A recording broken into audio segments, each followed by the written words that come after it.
Bueno, vamos a arrancar. Nos queda por ver lenguaje, que es parte de desarrollos especiales, pero van a ver que están a un modo conectado con Piaget, con el desarrollo cognitivo, y la introducción del desarrollo cognitivo desde Piaget y un poquito de Portellanos, que es un neuropsicólogo que trabaja muchísimo lo que tiene que ver con las funciones ejecutivas desde la neuropsicología.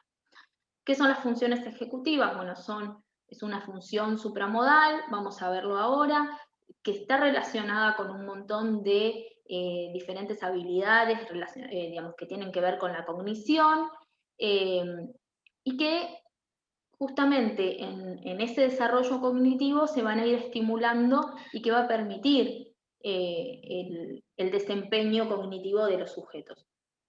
Ahí vamos a mirar un poquito desde la neurología, sería desde el lugar más eh, físico, podríamos decirlo así, desde el ámbito más físico de la psicología del desarrollo, viendo un poquito qué áreas del cerebro son las que entran en juego, y lo mismo para lenguaje, pero brevemente para hacer una introducción, y después con lenguaje ustedes van a tener un video que no me voy a detener ahora para no extenderme, pero ese sí lo tenemos grabado, en el cual ustedes van a ver edad por edad los aspectos del lenguaje, digamos, los desarrollos del lenguaje desde la mirada del lenguaje expresivo y desde el lenguaje comprensivo. Entonces, ahora lo vamos a ver en esta introducción del lenguaje, de qué se trata estas dos partes del lenguaje. Bueno, vamos a... Guárdenme un minuto, no sé por qué nunca tengo preparada ya la presentación que tengo que ponerles, para que me sea más fácil abrir.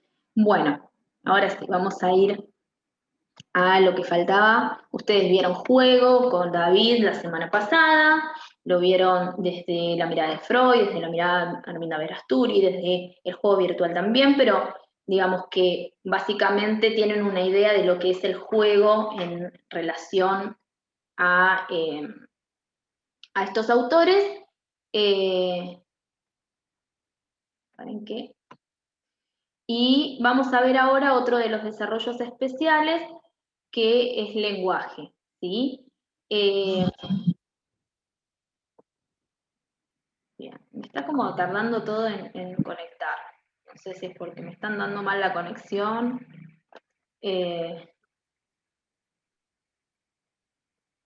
¿Ustedes me escuchan bien? Bien. Bueno, nosotros vimos juego, vamos a ver lenguaje, y nos quedaría algo más que nosotros hemos sacado en esta, eh, digamos, reestructuración que hicimos con la virtualidad, que fue dibujo. Lo sacamos no porque no sea importante, sino porque, bueno, tuvimos que priorizar quizás eh, algunos contenidos, y en función de lo que ustedes van a ver, de lo que ustedes van a trabajar, juego, lenguaje, son aspectos que se siguen trabajando más allá de cualquier edad, ¿no? O sea, es un desarrollo que empieza en determinado momento en la niñez, pero que con juego, el lenguaje en sí, va a seguir siendo parte del aprendizaje, mucho más que el dibujo, ¿no? A la hora de presentar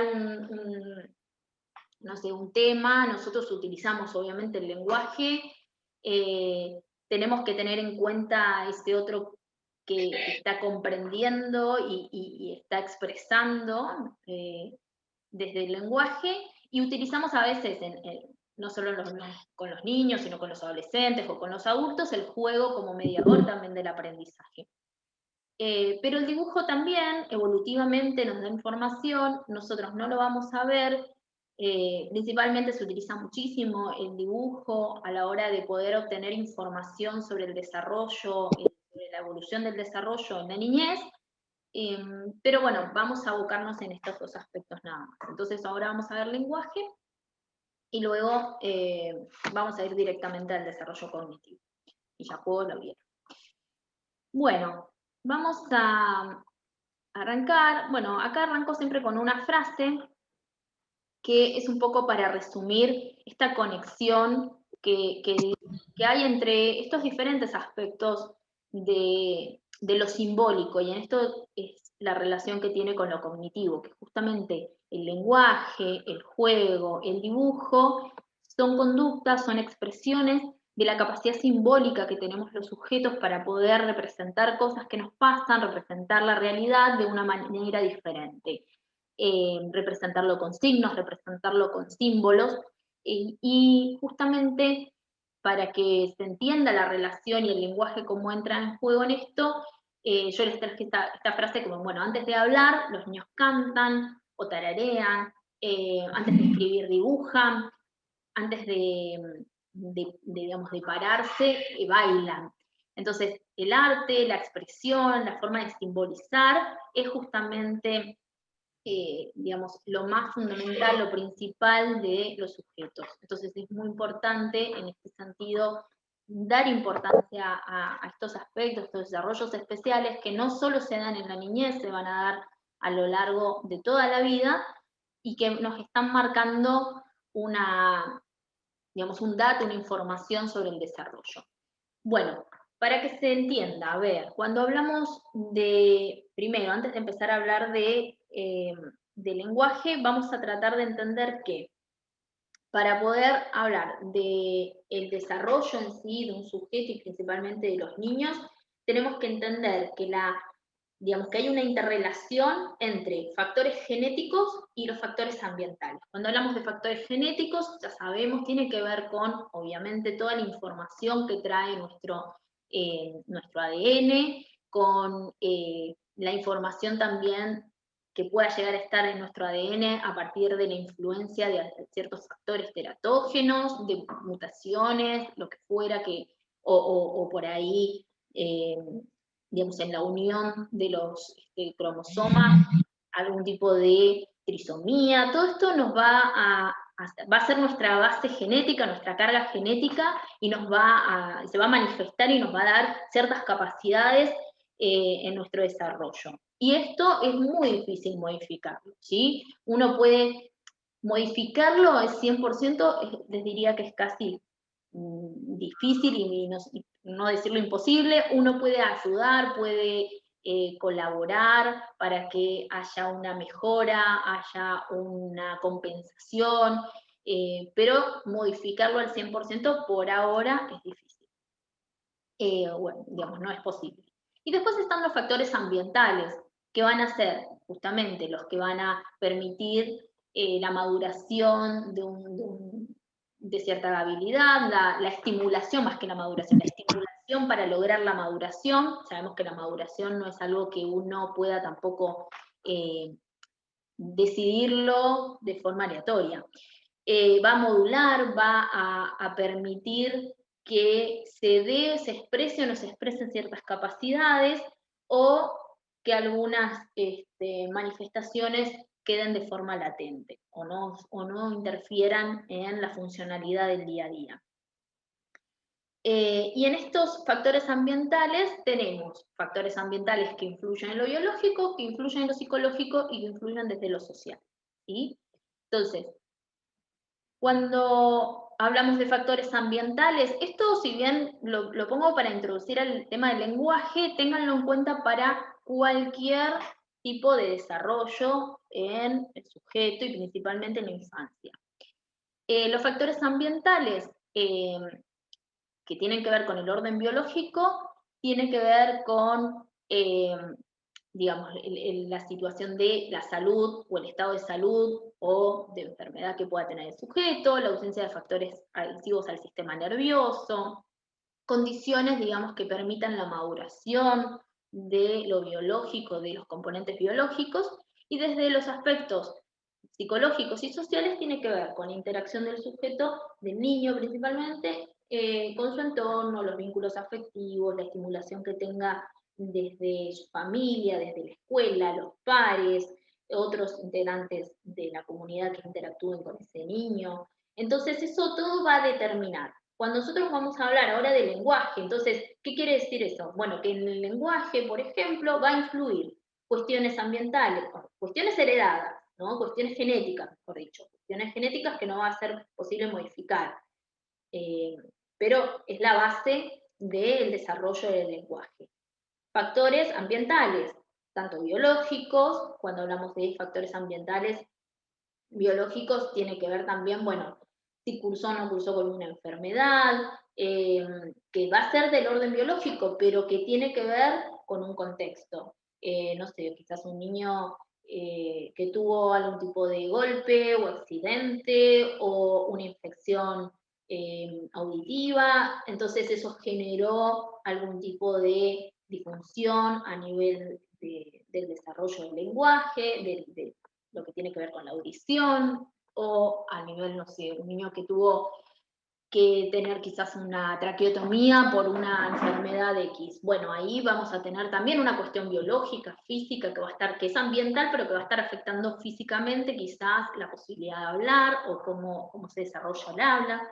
Bueno, en este sentido lo plantea este aspecto o este factor ambiental del orden biológico. Y del orden psicológico y social tiene que ver con las estimulaciones, del afecto, cuánto familiarmente se estimuló el lenguaje, qué necesidad tuvo el niño de comunicarse. Y ahora vamos a ir viendo las diferencias entre habla, comunicación, para que podamos entender este aspecto mucho más.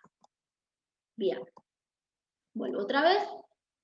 Antes de empezar a distinguir estas diferencias entre lenguaje y comunicación, vamos a ir a los aspectos más físicos que van a influir en el desarrollo de un lenguaje, que tiene que ver con anatómicamente, cerebralmente, qué áreas van a estar implicadas. Acá no me voy a detener demasiado, simplemente los voy a ir nombrando, pero quiero que ustedes puedan ir entendiendo.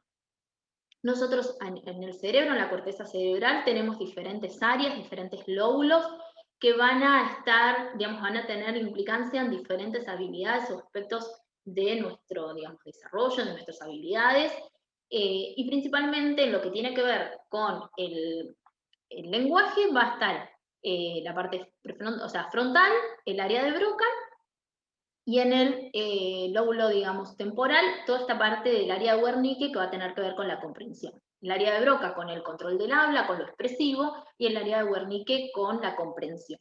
Después van a ver, vemos que acá el lóbulo temporal también tiene relación con el lenguaje, con la memoria, con la audición, y va a entrar en relación.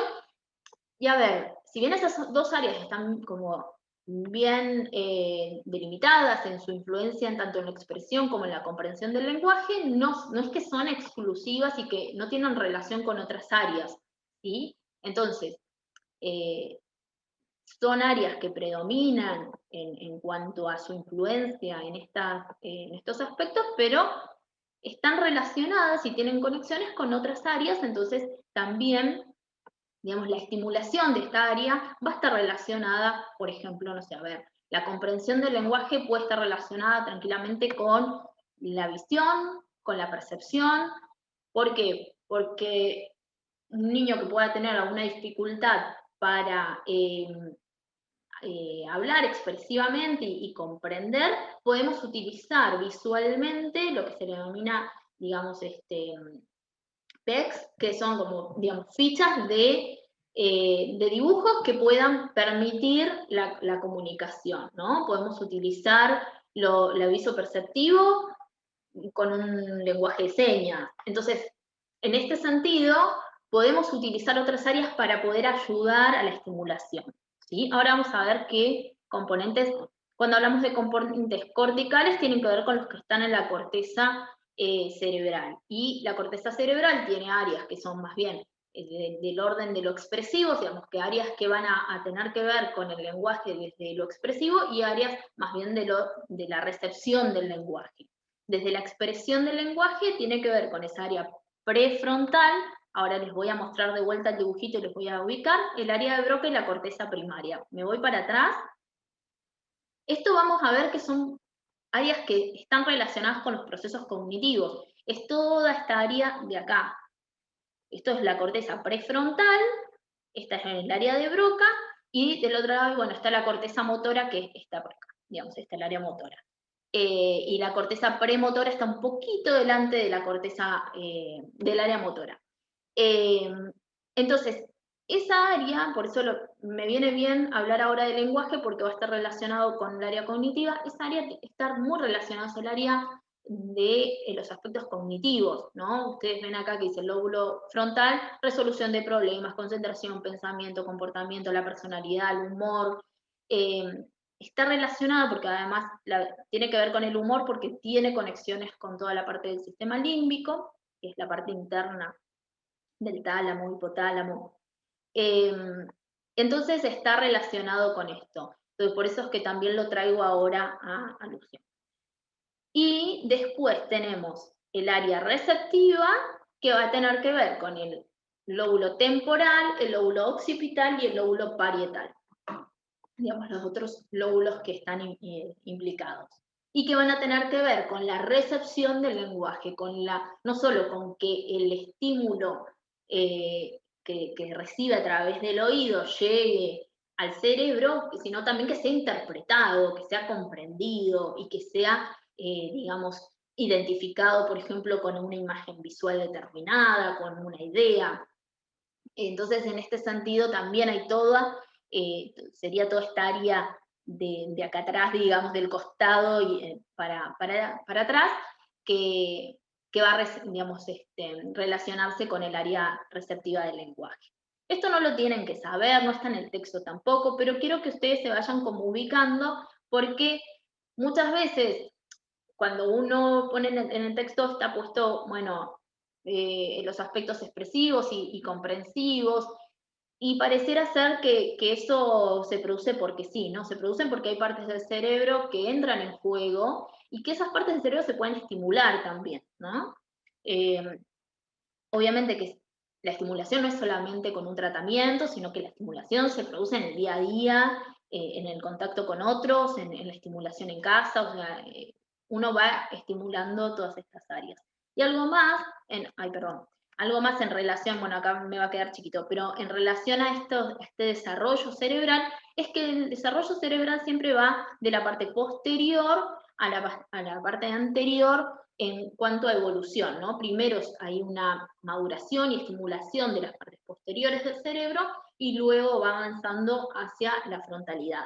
Entonces, todo lo que es el desarrollo del área prefrontal se va a dar o va a terminar de madurar más tardíamente que las áreas posteriores. Entonces, en el desarrollo evolutivo, digamos, a nivel del cerebro, lo que vemos que también hay mayor manejo visoespacial primero, en cuanto a la acción con objetos y al manejo de los objetos, y vemos que el pensamiento abstracto, como diría Piaget, se va a dar en la adolescencia y va a seguir evolucionando, porque en realidad hoy en día los estudios que se tienen es que el cerebro sigue en desarrollo hasta más o menos los 25 años, que es cuando terminan esas áreas prefrontales de madurar del todo. Entonces, digamos, también entender este avance de la maduración cerebral nos permite entender desde lo cognitivo por qué el sujeto,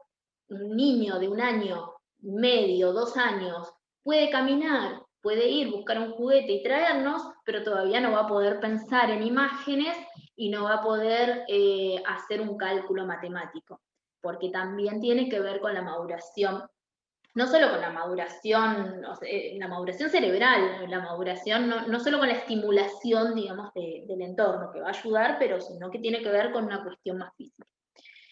Bien. Y después tenemos las áreas extracorticales, o sea, que no tienen que ver con la corteza cerebral, con toda esa capa más externa del cerebro, sino con otras áreas del cerebro, del sistema nervioso central, como el fascículo arqueado, el tálamo, los ganglios, el cerebelo o el tronco encefálico, que es como la parte más de abajo, digamos, del sistema nervioso. Que van a entrar en juego y relacionando, llevando los estímulos, digamos, de las áreas, de lo que tiene que ver con el oído hacia las áreas del cerebro de la recepción, eh, permitiendo, digamos, la comprensión o la relación con lo visoespacial también. Entonces, en ese sentido, van a entrar en juego no solamente áreas del cerebro que tienen que ver con la corteza, sino también otras áreas relacionadas en ese sentido. Bueno, y acá vamos a ir un poquito a la diferencia. Cuando nosotros hablamos de lenguaje, muchas veces uno confunde habla, lenguaje y comunicación. Son como tres palabritas que suelen ser confundidas a veces, y me parece interesante que en este espacio, digamos, de la clase podamos entender que no es lo mismo, porque esto les va a servir a la hora, digamos, de comprender también la situación. Quizás, a ver, uno se va a encontrar con un montón de personas que puedan tener algún tipo de trastorno en el lenguaje. Hoy en día es algo que, a ver, se conoce más y hay quizás más casos, eh, no solo porque se conoce más del tema, sino también por múltiples otras situaciones y causas que hacen que haya cada vez más casos, de más diagnósticos respecto al trastorno del lenguaje, pero es importante ir como comprendiendo y entendiendo esa diferencia. Cuando nosotros hablamos de habla, es simplemente la expresión verbal del lenguaje, ¿sí? Es poder poner, digamos, una idea en un conjunto de sonidos, utilizar diferentes sílabas para armar una palabra. Pero habla no significa comunicación y no significa lenguaje, ¿sí? Habla es, un niño puede repetir la canción que escuchó en la tele, una niña puede repetir la canción que escuchó de la mamá, pero eso es habla, pero eso no es completamente lenguaje y no es completamente comunicación. Podríamos decir que el habla es una parte del lenguaje, pero no un niño o una niña que repite palabras no necesariamente está teniendo un lenguaje con todos sus componentes adecuadamente desarrollados. Puede tener un lenguaje, por ejemplo, o una habla ecolálica. ¿Qué es una habla ecolálica? Por ejemplo, alguien que dice, bueno, decí hola, y el sujeto dice, decí hola, y te repite exactamente lo que vos decís, ¿no? No dice, o dice hola, pero porque el otro lo dijo. Eso es un habla, puede ser ecolálica inmediata, que es eso, cuando apenas decís la palabra, es como una imitación, o puede ser una ecolalia diferida, que es cuando escucharon algo en otro momento, escucharon algo en un momento y en un momento bastante, digamos, distante, repiten exactamente igual. Cuando, por ejemplo, los chicos que repiten frases que escucharon en la tele, exactamente igual como la escucharon, y algunas veces, y en el marco de ciertos trastornos, aparecen como descontextualizados, ¿sí? Aparecen sin, la ecolalia a veces lo que tiene es que aparece en gran parte descontextualizado, o sea, sin que tenga mucha coherencia en relación a lo que está sucediendo. Entonces, no es lo mismo el habla que lo que vamos a entender por lenguaje. ¿Qué es comunicación? A ver, comunicar significa, y ustedes los que están estudiando el profesorado de comunicación social seguramente tienen un concepto de comunicación mucho más acabado que el que yo les estoy presentando, pero en líneas generales, para que se entienda, necesitamos tener un emisor y un receptor, un código en común que ambos manejen para poder transmitir, y ese mensaje que va a retroalimentarse con las devoluciones del otro, que puede haber ruidos, que pueden haber filtros, digamos, hay un canal de comunicación. No sé si David quiere cerrarme con una definición mucho más acabada, pero bueno, digo, más o menos para que se entienda. Para que haya comunicación tiene que haber un otro, tiene que haber un otro que interprete lo que yo lo digo desde la forma más psicológica posible, ¿no? Pero bueno, seguro que ustedes, los de comunicación social, tienen un concepto mucho mejor, pero desde el aspecto psicológico, la comunicación implica que haya un otro que interprete lo que yo estoy diciendo, que esa interpretación sea adecuada a lo que yo estoy tratando de transmitir, y que se vaya generando un ida y vuelta. En esa comunicación no solo es, a ver, también tiene que haber un componente a nivel social, ¿no? En la comunicación, es el interés de intercambiar, digamos, información con el otro, de interesarme por lo que el otro está haciendo, porque uno puede decir, bueno, ¿es comunicación que yo te pregunte algo y el otro me conteste? Y a ver, si yo te pregunto algo y me contestas sí, no, posiblemente va a haber cierta comunicación, pero no va a estar del todo, digamos, desde todos los aspectos de esa comunicación. ¿Sí? Hay un aspecto más social de la comunicación que tiene que ver con esto de poder interesar por lo que el otro está haciendo, por lo que, digamos, haber una intención comunicativa, querer sacar un tema, por ejemplo, cuando estoy pensando en situaciones de niños chiquitos que están empezando a adquirir el lenguaje y, por ejemplo, no tienen intención comunicativa. Entonces, cuando uno dice, ¿qué es eso? Que no tenga intención comunicativa. Bueno, que no viene y saca algún tema o me cuenta algo o me muestra un juguete para que yo pueda, porque no solamente es hablar, ¿no? Digo, también es gestos, o me hace un gesto para que yo esté interesado en lo que está haciendo, para que esté conectado con lo que está haciendo en ese momento.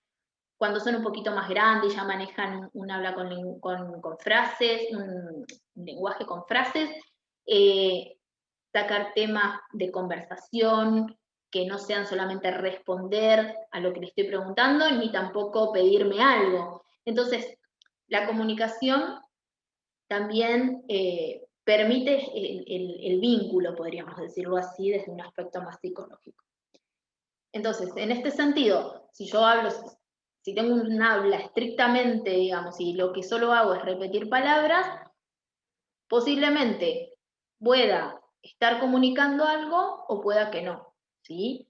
Tiene que haber algo más. Y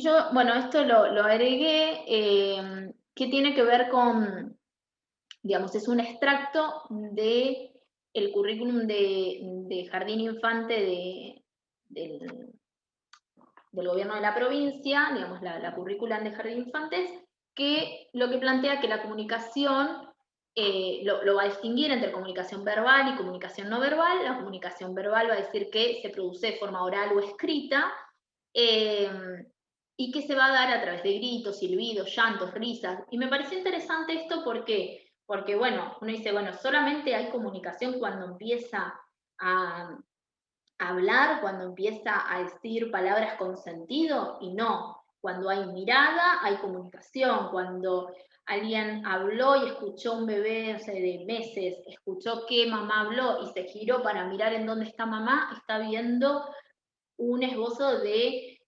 lenguaje y de comunicación, digamos, está buscando, está orientando su vista hacia algo que le llamó la atención. Cuando nosotros miramos a un bebé que todavía no tiene un lenguaje, un habla bien acabada, entonces lo miramos y le hacemos un gesto, no sé, nos reímos y nos responde con una risa, entonces está habiendo un tipo de comunicación. El llanto también es comunicación, sabemos que, porque ya lo vimos, que el llanto puede tener diferentes formas en función de lo que el bebé esté necesitando. Entonces, eso también es una manera de comunicar. Lo que pasa es que si el llanto, el grito, el silbido sigue apareciendo a los 3, a los 4 años, estamos teniendo pues, una comunicación que está desfasada en tiempo, está retrasado el lenguaje. ¿Por qué? Porque eso es propio de un bebé, de un niño de menos de un año, una niña menos de un año, y no quizás a los 4 o los 5.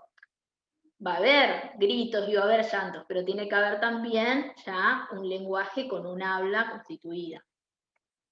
Bien. Y luego la comunicación, bueno, la comunicación escrita se produce a través de la utilización de signos y símbolos, eh, y la comunicación no verbal, que esto me parece interesante, que la comunicación no verbal que se realiza a través de una multiplicidad de signos e imágenes sensoriales, como bueno, puede ser pinturas, modelado, música, gestos, y esto me parece importante porque si bien nosotros cuando hablamos de lenguaje siempre lo hacemos desde una mirada desde la oralidad, La realidad es que el lenguaje también cuando no hay una posibilidad de oralidad, ya sea porque hay alguna cuestión física que lo, digamos, lleva a eso, o porque también sucede que si bien hay una pérdida de audición, ¿no? Una hipoacusia, no se accede a la oralidad porque hay muchas personas que terminan no eligiendo acceder a la oralidad porque no les interesa, y se manejan con lenguaje de señas,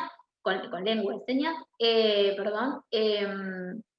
Entonces, estamos ahí hablando también de una comunicación, estamos hablando siempre y cuando el otro maneje también esos signos necesarios para poder lograr la comunicación. O sea, no es que la lengua de señas no es cualquier lengua, digamos, ¿no? Tienen signos específicos que no son, digamos, aleatorios, sino que son compartidos en la comunidad, digamos, de, de sordos y que son específicos para nuestro país. Entonces, en este sentido, siempre y cuando las personas logren manejar esos signos, esos símbolos, bueno, permite la comunicación. Tengo una consulta, Ana, aquí, si te parece. Sí. Había una pregunta y me parece que está relacionada justo con esto. Si te parece, te la paso. Bueno, Había la compañera, justo cuando hablabas del lenguaje anteriormente en las partes del cerebro, y ya te digo, estaba por aquí. Bien, Andrea preguntaba, ¿puede ser si no puede escuchar que aparezca yo interpreto, ¿no? Que aparezca la dificultad al hablar, como la pregunta concreta. bueno, sí, a ver, no existe el sordo mudo, ¿sí? Esto quiero que se entienda. Existe la persona que es sorda, que tiene hipoacusia, o sea, posiblemente no hable en función de esta situación auditiva, pero no quiere decir que está afectado, bueno, hay personas que también están afectadas sus cuerdas vocales, pero no quiere decir que estén afectadas sus cuerdas vocales. Lo que pasa es que es muy difícil acceder a la oralidad cuando no se tiene como el modelo, la escucha del modelo del otro, ¿no? Nosotros cuando nacemos y digamos, nuestra audición no tiene ningún tipo de disfunción o de problema, lo que hacemos es escuchar todo el tiempo ese estímulo del otro que me habla, que me dice mi nombre, que me estimula con una canción. Entonces vamos tomando y va quedando el registro de esa oralidad. Cuando no hay esa escucha y obviamente lo que aparece es la seña, aparece la imagen, obviamente que hay una mayor predisposición para poder aprender y tomar como lengua madre la seña y no la oralidad. Pero sí acceden a la oralidad, hay muchas personas que tienen hipoacusia digamos, y que acceden a la oralidad, hay otros que no, he tenido y tengo casos de pacientes que aún con implante coclear y que podrían acceder a la oralidad porque hay una escucha del sonido, no acceden. Y lo importante con respecto al lenguaje es que la adquisición del lenguaje, estas áreas cerebrales del lenguaje, en los primeros años de vida tienen mayor plasticidad, si estoy diciendo bien, mayor flexibilidad para poder ser estimuladas y poder eh, lograr desarrollar esas conexiones neuronales necesarias para poder, digamos, acceder a la oralidad. Ahora bien, a medida que va pasando el tiempo, esas se van fijando, digamos, esas neuronas terminan no pudiendo desarrollarse en más conexiones y obviamente el acceso a la oralidad se va dificultando mucho. Entonces, si nosotros no se accedió a la oralidad hasta más o menos después de los 6 años, es muy difícil, no digo que sea imposible, pero es muy difícil que se acceda. ¿Sí? Ya, en realidad les diría que los primeros 4 años, 3, 4 años es como lo más plástico que puede estar el cerebro. Y después cuesta muchísimo poder generar las conexiones necesarias para que se pueda dar. No digo que sea imposible, pero cuesta, puede haber excepciones. En mi experiencia no he tenido muchos casos de pacientes con trasplante, con implante coclear, pero las experiencias que tuve no han accedido a la oralidad y en lo personal creo que uno con la experiencia va aprendiendo, entonces en lo personal creo que tampoco hay que forzar lo que ya no se accede porque se hizo tardíamente, porque acá entran en juego los factores ambientales también, si la familia no estimula, si la familia no tiene como la oralidad como necesidad, porque se manejan con signos y símbolos propios familiares para entender y hacerse entender, quizás ahí amerita acceder a una comunicación con lengua de señas y formalizar esas señas de alguna manera para abrir ese campo de comunicación no solo familiarmente, que sí lo entienden porque hace señas o la entienden porque hace señas, sino que ampliar para que pueda tener vínculos con otros, para que pueda ser amigos, para que pueda manejarse en un ámbito fuera del hogar también. Entonces, hay momentos que el lenguaje se puede estimular y otros en los que empezar a tratar de eh, no forzar algo que ya cerebralmente está bastante difícil y familiarmente o digamos estos factores ambientales más de lo psicológico y de lo social no predisponen tampoco a acceder a la oralidad. Entonces, bueno, en ese sentido, la verdad que eso aprendí con la experiencia, no es que uno me fui dando cuenta a partir de, digamos, del trabajo con pacientes y además esto del implante coclear también es muchas veces una imposición porque lo hacen desde muy chiquitos, no es que decide el niño o la niña, ¿no? Se hace como una práctica que en algunos casos amerita por la situación física y porque hay posibilidades y bueno, y eso no garantiza de que se acceda a la oralidad y por eso digo, tiene que acceder a la comunicación, a un tipo de lenguaje, a un tipo de lengua que le permita la comunicación. Puede ser la oralidad como puede ser lengua de señas. O sea, me parece en ese sentido, eh, soy partidaria de eso. ¿Alguna pregunta más o algo que querían acotar? No, un comentario, sí, un comentario de Andrea que decía, profe, me pasaba con mi hija, me señalaba y yo entendía, y la pediatra me decía que la haga hablar, porque ella estaba cómoda. Interesante, ¿no? Bueno, ahí vuelvo otra vez a estos factores psicológicos y sociales, ¿no? Y ahí entra lo familiar. Es real que el lenguaje es una habilidad que se va a adquirir en tanto y en cuanto se necesite. Cuando hablo de lenguaje, se entiende que no estoy hablando solo de la oralidad, eh, sino que también incluyo la lengua de señas. Eh, entonces, cuando nosotros o sea, si uno señala, posiblemente, igual que algunas palabras que por ahí fonéticamente, y ahora vamos a ver las partes del lenguaje, pero fonéticamente no pareciera que suenan a una palabra específica, sino que parece cualquier tipo de palabra, pero que los papás, mamás, papás, interpretan, ¿no? Eso que quiso decir con alguna situación, sirve y es funcional en el ámbito familiar. Y lo que tienen que pensar es que ese sujeto, por eso digo, ese niño o niña, pero que va a ir creciendo, va a tener que salirse del ámbito familiar y empezar a relacionarse en el jardín con la seño, con los compañeritos, en la escuela con otros compañeros, la maestra, con amigos. Y es, a ver, lo que nos permite la interacción, lo que nos permite poder interactuar con otro, es ese intercambio. Y ese intercambio que pueda ser bien comprendido, porque muchas veces el gesto es interpretado, o el señalar es interpretado por uno de los padres, o por la madre o por el padre, pero no necesariamente eso va a significar que pueda ser interpretado por los otros de la misma forma. Y uno no puede ser el traductor de. ¿sí? Muchas veces, en algunos casos, cuando hay dificultades en el lenguaje, lo que se ve es que alguien de la familia hace el rol de traductor ¿no? El que va diciendo, no, lo que pasa que quiso decir, me ha pasado con algún caso allá hace mucho, no actualmente no, pero digo, en algún momento de un sonido, sin sonido, no era una palabra, y como quien dice así, muy cortito, y el progenitor, la progenitora, diciéndome, no, lo que pasa es que quiso decir que quiere el lápiz.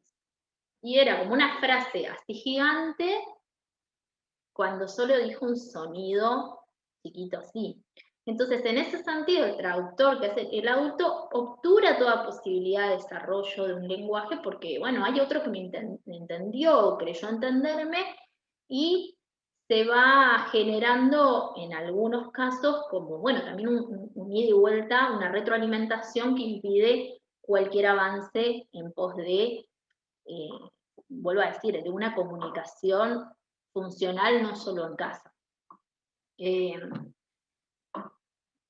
en general, se accede a la oralidad, pero bueno, obviamente que eso puntualmente hay que ver caso por caso, en una situación puntual de trastorno del lenguaje, de retraso del lenguaje, ver qué es lo que está afectado, cuál es la situación familiar. Eso ustedes no lo van a hacer, pero sí que quizás, digamos, también comprender que a la hora de presentar quizás una cuestión más desde el aprendizaje, bueno, va a haber momentos del desarrollo en el cual el niño va a poder comprender y expresar de cierta forma y en otros que no, y eso es lo que vamos a apuntar.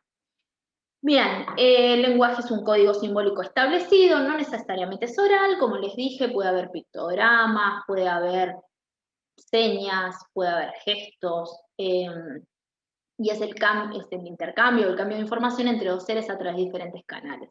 Por eso que lenguaje y comunicación están muy asociados. Y tiene que haber la intención de comunicar un pensamiento o una necesidad. Y ahí es lo que yo decía, si tiene que haber una intención de poder hacerme entender con el otro de alguna manera que no solo me pueda hacer entender con mamá, sino que también me entienda papá, que me entienda el vecino, que me entienda mi amigo, me entienda mi maestra, ¿no? Que es poder acceder a ese tipo de intercambio. Bueno, me voy a adelantar un poquito, porque acá teníamos como un montón de cosas.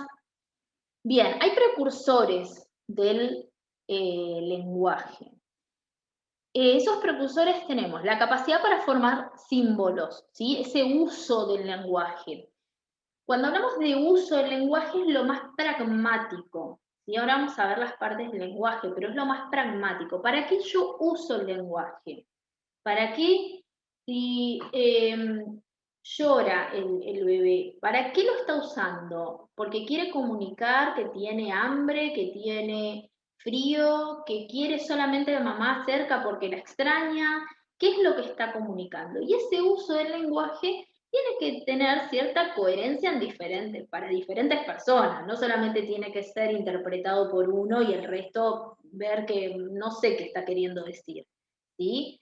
Puede hacer un gesto, puede hacer un uso del lenguaje y fonéticamente no acercarse bien a la palabra, pero tiene que haber eh, una coherencia entre lo que está tratando de transmitir y lo que está sucediendo con el contexto, ¿sí? Y después otro precursor es la capacidad de empatía. Eh, me río un poco porque digo, bueno, esto no estaríamos en un momento en el que todos tengamos mucha capacidad de empatía siempre, pero bueno. Eh, y esto tiene que ver con las capacidades para comprender los estados emocionales del otro, ¿sí?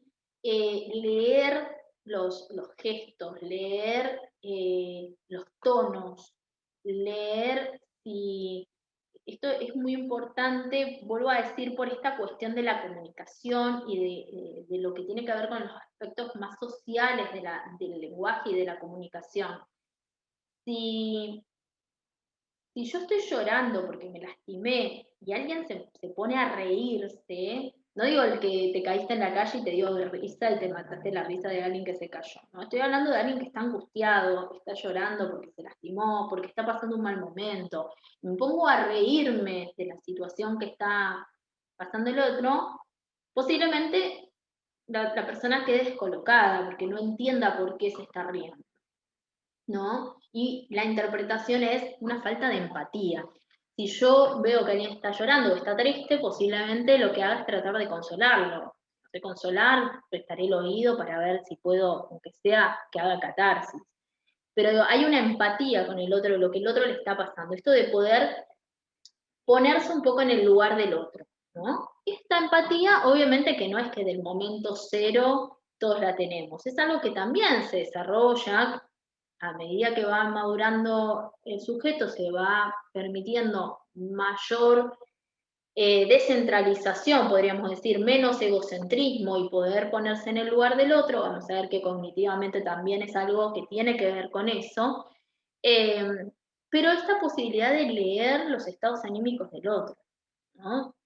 Eh, cambiaste el tono y levantaste el tono, posiblemente el bebé no entienda lo que está diciendo mamá o papá, pero si yo levanto el tono y digo no, y digo con este tono simple y conciso, posiblemente entienda que puede haber algo de peligro, puede haber algo que está llamando la atención y que no tiene que hacer, o tiene que, ¿no? Entonces, si uno ve que un bebé está por poner los dedos en un lugar que es peligroso, agarrar, tocar el enchufe, y nosotros en el susto levantamos el tono y decimos no, posiblemente también se asuste el bebé y se quede quieto y lea el tono como algo distinto. Y eso es una capacidad de comprender el estado emocional del otro, ¿no? Cambió el tono, cambió la mirada, cambió el gesto, hay algo que no es igual que siempre. Eso es un precursor del lenguaje y de la comunicación.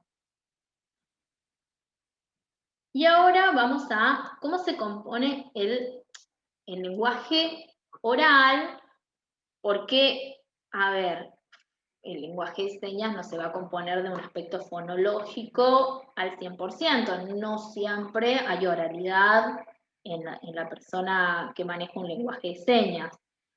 Y manejan, si bien manejan semánticamente y sintácticamente, tiene un componente diferente a lo que es la manera en que uno estructura una oración oralmente, no es la manera que se estructura en el SA. La comunicación, hay cosas que no hay verbos que no hay conectores que no hay estructuras distintas, pero en general en lo que es el lenguaje oral tenemos 4 componentes. El pragmático, que es este uso que le damos al lenguaje, esto de que el lenguaje esté acorde al contexto.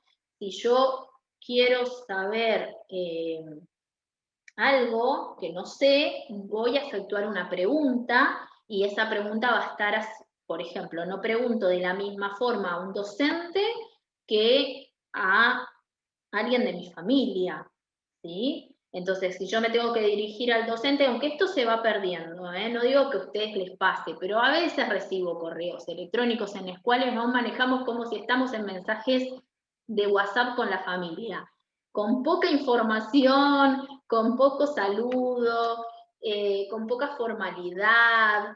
Pero bueno, eso también tiene que ver con los usos que le estamos dando al lenguaje en función de la situación en general, las redes sociales, la inmediatez del mensaje que en otro momento no se tenía. Pero lo que voy a decir, lo pragmático es, ¿cómo uso ese lenguaje? ¿En qué contexto? ¿Me dirijo de la misma manera con mi jefe que con mi amigo? No. ¿Con mi profesor que con mi hijo? No. ¿Me dirijo de la misma forma si estoy enojado, si estoy contento? No. Entonces, esos cambios en función del contexto es lo pragmático del lenguaje. Es, a ver, como la parte más externa y más en contacto con el afuera. Después viene lo semántico, ¿sí? Digamos, el significado de ese lenguaje, ¿no? El significado de esas palabras. Lo sintáctico, que tiene que ver como cómo lo conformo a esa oración, esa frase, tiene un orden, tiene digamos, algún tipo de coherencia en su armado para que se pueda entender. Y por último, lo fonológico, que si bien es lo primero que escuchamos, es lo último en terminar de madurar y de lograr su conformación. ¿Sí? Fonológicamente podemos encontrar que niños de 5 o 6 años, niñas de 5 o 6 años tengan dificultades fonológicas, confundan la T por la CH, que la R no les salga, eso es una dificultad fonológica. Podríamos decir que, si bien lo pragmático es lo que está más por fuera, es algo que nos conecta desde lo social también, lo pragmático. Lo fonológico, uno puede decir mal una palabra, pero perfectamente hacerse entender, ¿sí? Uno puede pronunciar mal una palabra, y a todos nos pasa que a veces nos trabamos y decimos mal una palabra, algunos que tienen una dificultad fonológica, pero digo, se pueden hacer entender y pueden tener una conexión con el otro y una comunicación con el otro sin mayores problemas, ¿sí? Entonces, estos son los componentes del lenguaje que van a estar relacionados uno con otro. Bueno, ahí está lo que les estaba diciendo recién, ¿no? El uso que damos, el significado de las relaciones, digamos, el mensaje lingüístico, de qué significan las palabras, que yo sí quiero decir, hay palabras que son ambiguas, pero que el contexto del resto de las palabras le dan el significado. No sé, banco significa el banco de una plaza, puede ser el banco en donde voy a depositar algo, pero si yo dije, tengo que ir a depositar en el banco plata, estoy entendiendo que ese significado tiene que ver con la entidad bancaria, no con el banco de la plaza.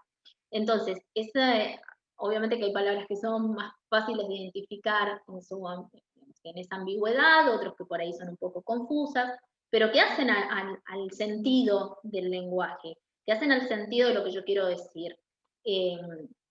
Entonces, ese mensaje que quiero dar, según las palabras que elija, van a tener un significado o no. ¿No les pasó alguna vez que, por ejemplo, quisieron expresar algo, pero eligieron mal las palabras como lo eligieron y que el mensaje se entendió mal? Bueno, eso tiene que ver con que, bueno, elegimos mal, semánticamente elegimos palabras que se pudieron interpretar de forma diferente.